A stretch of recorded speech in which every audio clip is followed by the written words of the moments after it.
A paz do Senhor, irmãos. Eu me chamo Isaías Brito.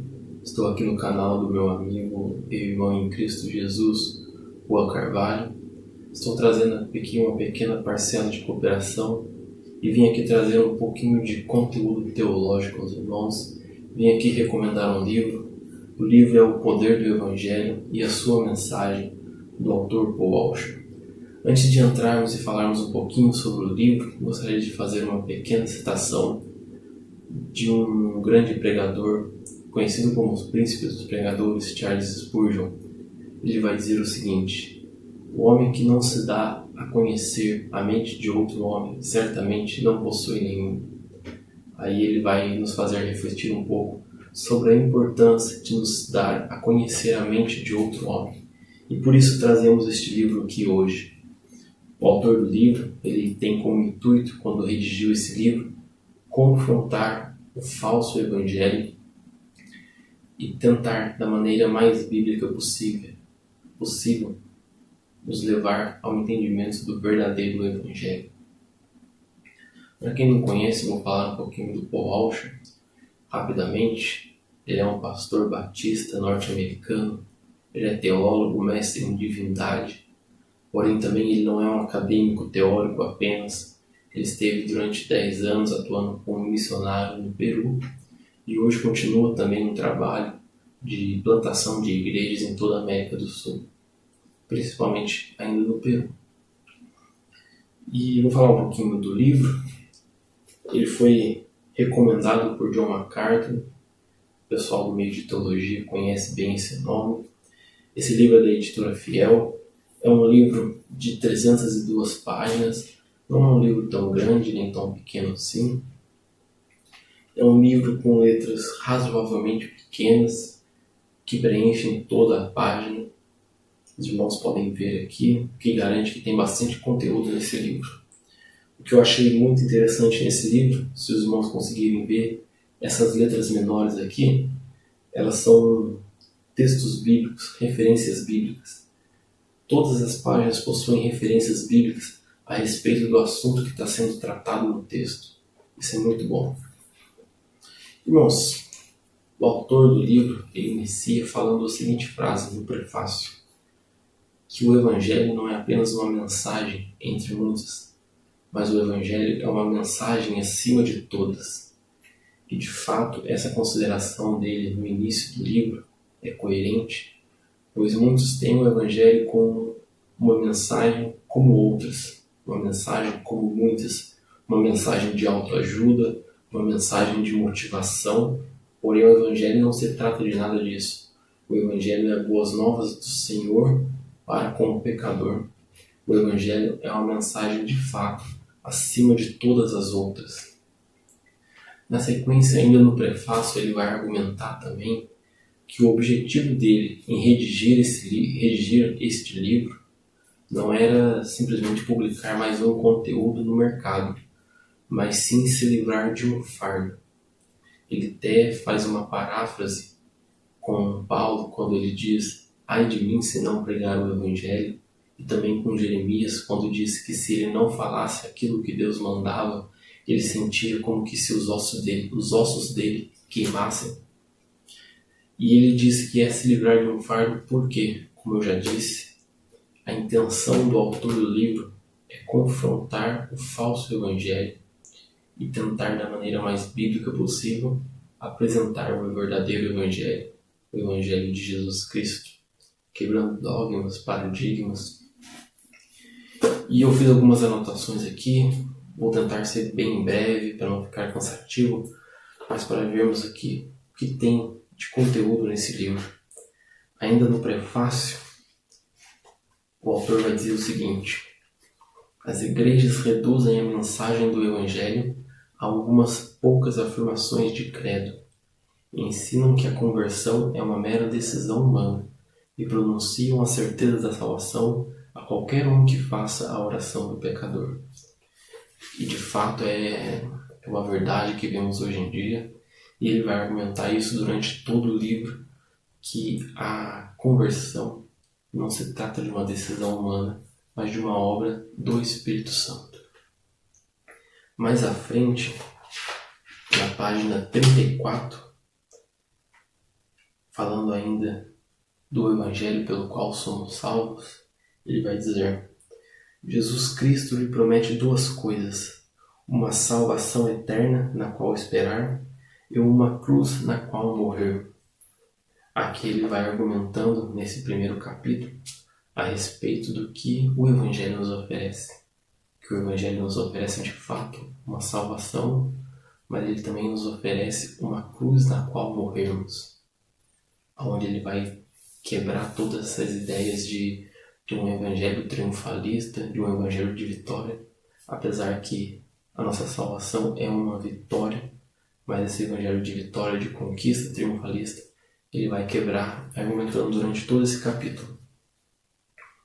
Mais à frente, ele vai dizer a respeito da visão que temos do Evangelho. Ele vai dizer que temos uma visão pobre do Evangelho. A razão pela qual o povo de Deus não possui hoje uma paixão pelo Evangelho é que muitos o veem como nada além do que um cristianismo para iniciantes, ou alguns passos de bebês tomados para entrar na fé cristã, que são rapidamente dominados e deixados para trás em troca de coisas mais profundas. Ele vai argumentar ali no início também que muitas pessoas não têm um apreço tão grande pelo Evangelho, pois entendem que o Evangelho, a mensagem da cruz, o Evangelho de Jesus Cristo, é apenas uma porta de entrada para a fé cristã. E depois de passar por essa porta, as pessoas começam a buscar coisas mais profundas, talvez como experiências sobrenaturais, mas ele vai argumentar que o mais profundo que pode ter na experiência da fé cristã é o Evangelho em si, é a mensagem de Cristo Jesus em si. Mais à frente, ele vai dizer, na página 79, o seguinte: a respeito do poder do Evangelho, ele diz o seguinte: um homem só estimará a salvação na proporção em que ele compreender algo dos terrores dos quais ele está sendo salvo. Uma clara visão do inferno e da ira de Deus dará ao homem uma apreciação mais apropriada da salvação oferecida pelo Evangelho. Daqui, quando eu li essa passagem, foi algo que me fez refletir bastante e, de fato, a apreciação que temos da nossa salvação, ela deriva do entendimento que temos daquilo que o Evangelho nos livra. Se entendemos o que o Evangelho nos livra, que ele nos livra da ira de Deus, de uma condenação, aí sim teremos mais apreço pelo Evangelho, onde ele vai argumentar que isso tem que ser uma mensagem clara na propagação do Evangelho, do que o homem está sendo livre, o que o Evangelho está propondo para o homem. E à medida que o homem, o pecador, tiver um entendimento do que ele está sendo livre, a estima que ele tem para a sua salvação será maior. Mais adiante também, na página 145, ele vai falar a respeito da depravação total do homem estar morto em pecados e ofensas. Aí ele vai dizer assim: há um denominador comum que une todas as outras religiões, excluindo o cristianismo. A crença do que o ser aprovado diante de Deus se baseia na obediência, no mérito pessoal ou em alguma capacidade de agradar a Deus. Ele vai argumentar que no judaísmo, no islamismo, tudo se baseia em obedecer às leis. Tudo se baseia em méritos, em esforços humanos. Mas já no Evangelho, ele vai argumentar muito fortemente isso, com vários versículos bíblicos. Ele chega até fazer exegeses de textos que são mal interpretados, que o cristianismo é o único em que não se trata de méritos pessoais, em que a salvação não se trata de méritos pessoais, de esforços, resultado de esforços, mas se trata simplesmente e unicamente do sacrifício de Jesus Cristo. Um pouco mais à frente também, na página 193, ele vai falar a respeito da natureza e o valor do sacrifício. Ele vai dizer o seguinte: os céticos com frequência perguntam: como pode um homem que sofre numa cruz por poucas horas pagar pelos pecados de uma multidão de homens e salvá-los de uma eternidade de sofrimento? Nesse capítulo, ele vai argumentar muito fortemente o valor do sacrifício de Jesus, o porquê, como que Jesus, ali sofrendo na cruz, como ele mesmo diz, talvez por poucas horas, como que ele pode tomar sobre si o pecado de todos os homens.